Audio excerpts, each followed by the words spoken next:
અમદાવાદથી મહત્વના સમાચાર સામે આવ્યા છે। અમદાવાદના આનંદનગરમાં દુષ્કર્મની ઘટના બની છે। આનંદનગરમાં યુવતી સાથે કથિત રીતે દુષ્કર્મ આચરવામાં આવ્યું, જ્યાં સિક્યુરિટી ગાર્ડ ઉપર દુષ્કર્મનો આરોપ લગાવવામાં આવ્યો છે। જ્યાં ધાબા ઉપર લઈ જઈને યુવતી સાથે સિક્યુરિટી ગાર્ડ દ્વારા દુષ્કર્મ આચરવામાં આવ્યું। આરોપી સિક્યુરિટી ગાર્ડની ધરપકડ પણ કરવામાં આવી છે, જ્યાં સોસાયટીની સુરક્ષા સામે અનેક સવાલો ઊભા થયા। ગાર્ડનું પોલીસ વેરિફિકેશન થયું હતું કે નહીં? સિક્યુરિટી એજન્સીની ભૂમિકા પણ શંકાના ઘેરામાં છે।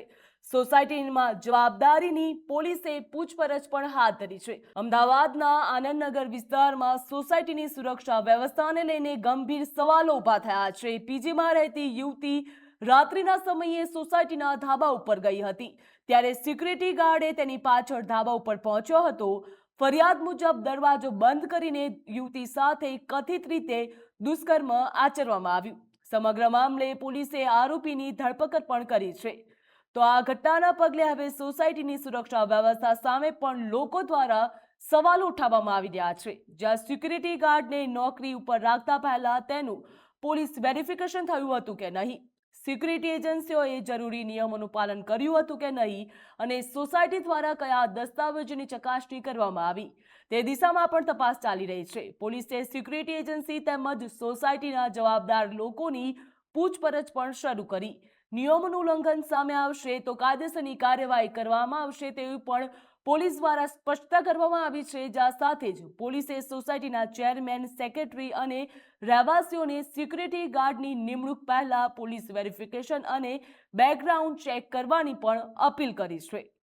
ગઈકાલે રાત્રે આનંદનગર પોલીસ સ્ટેશન વિસ્તારમાં એક સોસાયટીમાં ખૂબ જ ગંભીર અને દુઃખદ બનાવ બન્યો। આજે દુષ્કર્મની ઘટના બની તો પોલીસને જાણ થતાં તાત્કાલિક પોલીસ સ્ટાફ અને પોલીસ અધિકારીઓ ઘટના સ્થળ ઉપર પહોંચી ગયા। એ પછી પોલીસ કમિશનર સાહેબની સૂચના મુજબ 10થી વધારે ટીમો બનાવી। એમાં સ્થાનિક પોલીસની ટીમો, જેમાં પીઆઈ આનંદનગર પરમાર સાહેબ, એની સાથે સાથે એલસીબી ઝોન 7 જેમાં વાઘેલા સાહેબ, અને સાથે સાથે ઝોન 1ની એલસીબી અને ક્રાઇમ બ્રાન્ચની ટીમો આમાં લાગી ગઈ।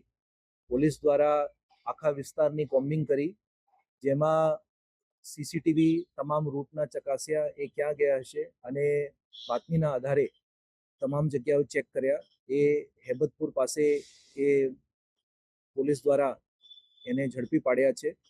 અત્યારે પોલીસ એની પૂછપરછ કરી રહી છે અને જે આગળની કાર્યવાહી, જેમાં એના મેડિકલ તેમજ ધરપકડ કરીને આગળના પંચનામાની કાર્યવાહી કરવામાં આવશે। આજે આરોપી છે એ લગભગ 4 વર્ષથી જુદા જુદા જે સિક્યુરિટી એજન્સી છે એમાં કામ કરતા હતા।